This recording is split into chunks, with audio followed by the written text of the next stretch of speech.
আজকে আমাদের বাসায় আমার ভাইয়ের বউ আর ভাইয়ের ছেলে আসবে, তার সাথে আমার ছেলের বন্ধুটাও আসবে। আমার ছেলের বন্ধু গত সপ্তাহে থেকে আসতে চাইছিল, কিন্তু কোনো একটা ঝামেলার কারণে সে আসতে পারেনি। এই সপ্তাহে সে আসবে, তার কারণে তো আমার ছেলেটা অনেক অনেক বেশি খুশি। আমার ছেলের বন্ধুর সাথে তার মাও আসতে চেয়েছিল, কিন্তু তার বাসায় প্রবলেম, তার কারণে উনি আসতে পারেনি। উনি ওনার ছেলেকে এসে রেখে গিয়েছিলেন, পরে আবার নিয়ে গিয়েছিলেন। সকালে উঠে আমি রান্নাটা বসিয়ে দিয়েছি মেহমানদের জন্য। প্রথমেই মুরগির গোশত রান্না করে নিচ্ছি, মশলা কষিয়ে নিয়েছি, তারপরে গোশত দিয়ে দিলাম। মশলা গোশত এখন অনেকটা সময় ধরে কষিয়ে তারপরে রান্না করে নিব, ভাজা ভাজা করে কষিয়ে তারপরে মুরগির গোশত রান্না করে নিব। আর অন্যদিকে গরু গোশত রান্না করতেও বসিয়ে দিয়েছি। সমস্ত রকম মশলাপাতি দিয়ে চুলাটা আমি ধরিয়ে দিয়েছি। আর আমার আদা রসুন বাটা করা ছিল না, সেটা আবার করে নিলাম। তারপরে আদা রসুন বাটা দিয়ে গোশতর সাথে মশলা খুব ভালোভাবে কষিয়ে নিয়ে তারপরে গোশতটা রান্না করে নিব। অন্যদিকে মুরগির গোশত বেশ অনেকটা সময় ধরে ভাজা ভাজা করে কষিয়ে নিয়েছি। তারপরে ঝোলের জন্য এখন পানি দিয়ে দিলাম,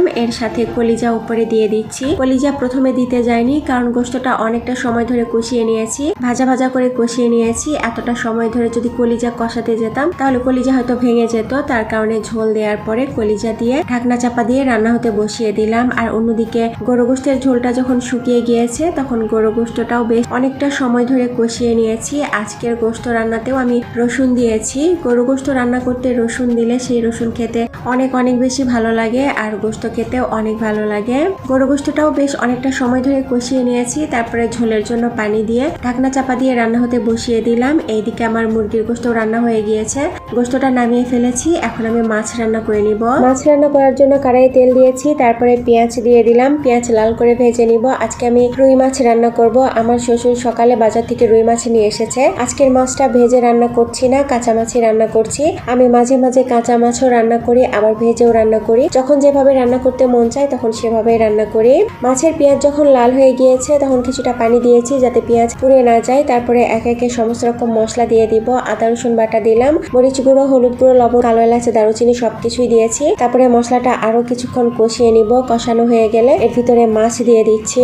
মাছ দেওয়ার পরে আমার মনে হয়েছে যে মাছের তুলনায় কড়াইটা মনে হয় ছোট হয়ে গিয়েছে, আরো বড় কড়াই যদি নিতাম তাহলে ভালো হতো। মাছ ভেঙে যায় কিনা এরকম একটা ভয় লাগছিল। পরে দেখছিলাম যে না, মাছ ভাঙেনি। আমি হালকা হাতে কিছুক্ষণ মাছটা কষিয়ে নিয়েছি, জোরে জোরে নাড়াতে যাইনি, তাহলে হয়তো বা মাছ ভেঙে যাবে। হালকা হাতে কষিয়ে নিয়ে তারপরে ঝোলের জন্য পানি দিয়ে ঢাকনা চাপা দিয়ে রান্না হতে বসিয়ে দিয়েছি। আর অন্যদিকে গোশত নামিয়ে নিয়েছি। তারপরে চটপটি রান্না বসিয়ে দিলাম। আমার মেয়ে চটপটি খাবে, তার কারণে রান্না করে নিচ্ছি। আর আজকে তো বাসায় মেহমান আসবে, তার কারণে ভাবলাম যে আজকে রান্না করি। রান্না বান্না আমার শেষ হয়ে গিয়েছে। এরপরে আমার ভাইয়ের ছেলেকে প্রথমে খেতে দিলাম, সে খেয়ে তারপরে ঘুমিয়ে পড়বে। এর কারণে তার মাকে বললাম তাকে যেন আগে খাওয়াই। এরপরে আমরা সবাই মিলে